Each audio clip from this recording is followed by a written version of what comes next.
Hey guys. This gets their attention. Butter.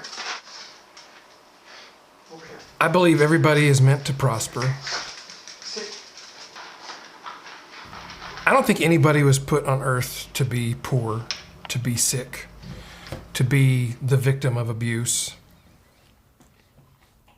There's a verse in the Bible that says, "Beloved, I would that you would prosper in all things and be in good health, even as your soul prospers."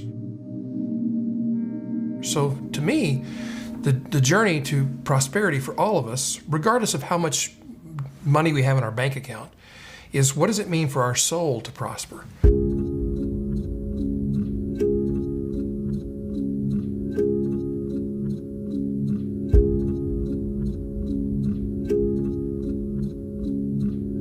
I believe God gave me a gift to be able to communicate persuasively that makes people change their behavior, or want something that they didn't want before, or have a new idea or belief, or to buy a product or a service.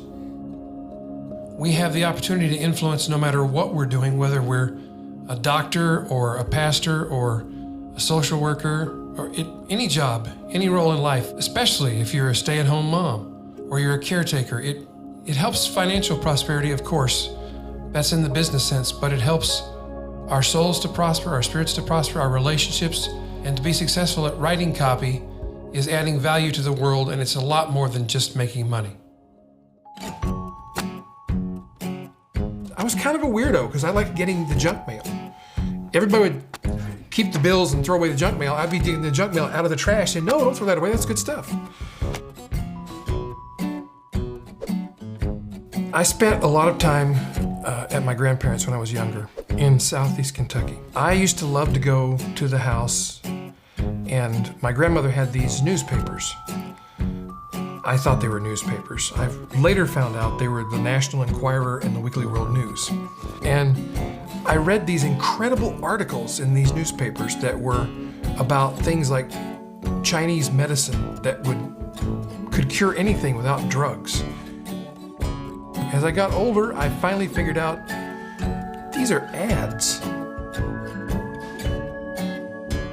I discovered there was this famous copywriter from the 50s and 60s named Eugene Schwartz, who had written all those ads that I loved. He sold books for like 10 times their retail price in a newspaper where you had to clip out a coupon and fill it out and write a check and stick it in an envelope and mail it in to get your book that you paid 10 times the price for.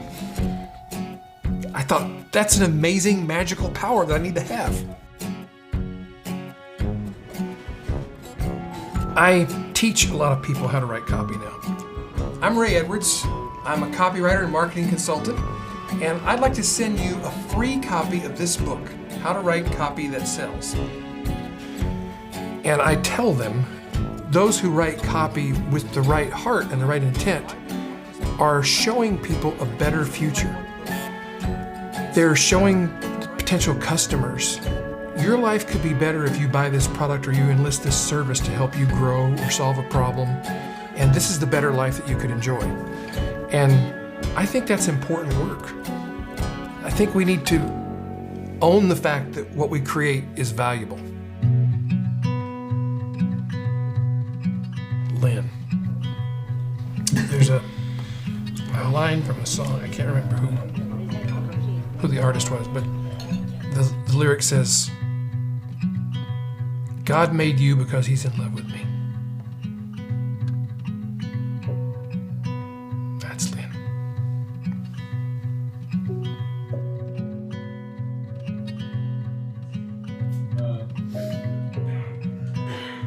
I first saw my wife in a play. I went there on a date with a high school girlfriend, and I saw this woman in the lead of that play, and I thought, I like her a lot. And shortly thereafter, I ended up working at the radio station where I didn't know this at the time. She also worked at that radio station. She was on the AM station, I was on the FM station. And I was enamored with her, and I believe what happened was I pestered her until she finally agreed to go out with me. And the rumor is he would look at my legs when I wore dresses to work. I didn't know that. I'd constructed a mental list of all the things that the guy in my life had to do, and he was consistently ticking them off, and it was kind of freaking me out. I had graduated from high school by that time, so at least I was legal to date. She was a little older than me. And a couple years later, we were married. It was about a year later, we had our son, and I continued to work in radio. She did not. And built a career, built a life in Knoxville, Tennessee. My wife and my son are, for me, the fulfillment of every goal that matters that I really had in life. And I love them like life itself. And one of the greatest pleasures I've really ever experienced is, I think, something every father dreams of working alongside his son in a family business. And so Sean and I own a coffee shop together, which has been great for our relationship. Not always easy, but it's deepened our relationship. It's improved our communications. We've become closer. And I know from my own childhood experience, things are not always easy, but my adult life has been, it's been better than I ever could have dreamed.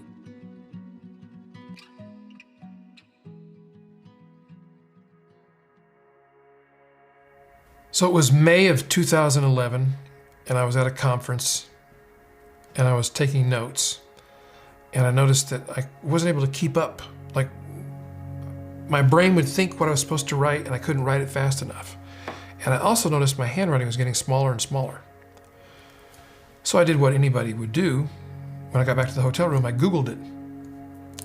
And first thing that came up was the Michael J. Fox Foundation's website saying, "This is a symptom of Parkinson's disease." I didn't really believe that.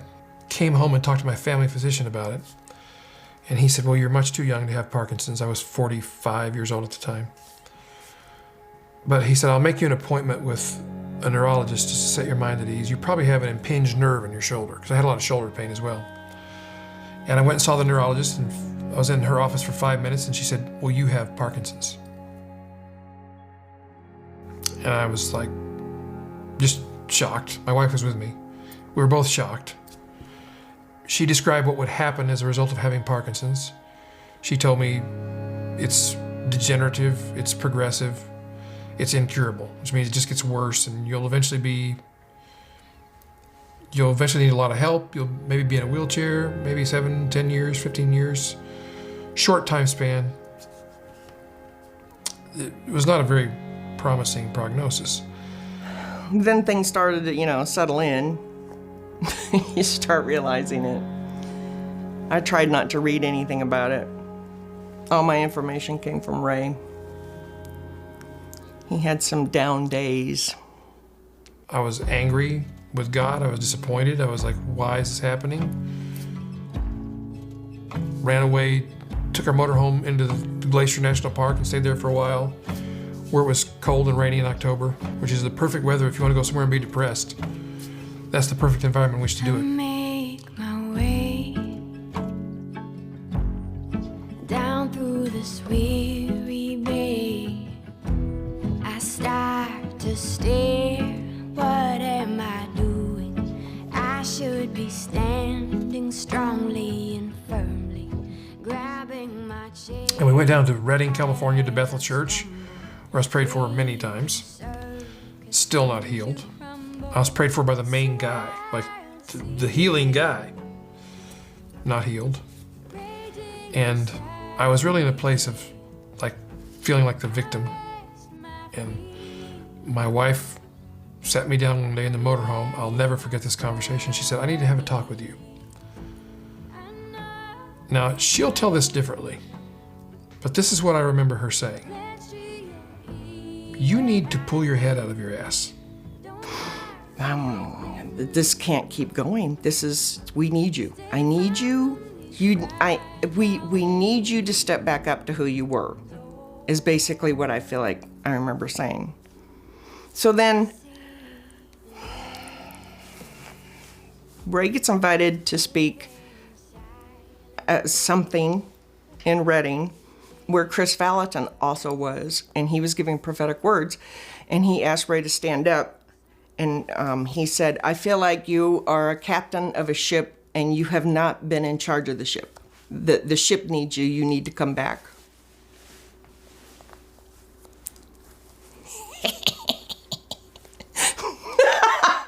It sounds awful. Shouldn't have had that response.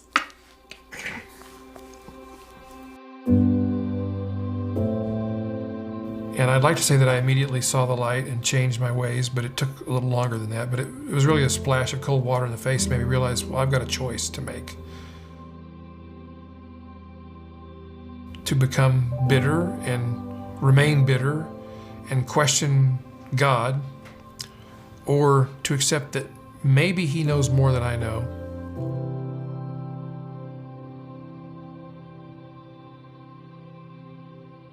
I think life is made up of detours. We have a plan for how things are going to work out, and it hardly ever works out that way for anybody.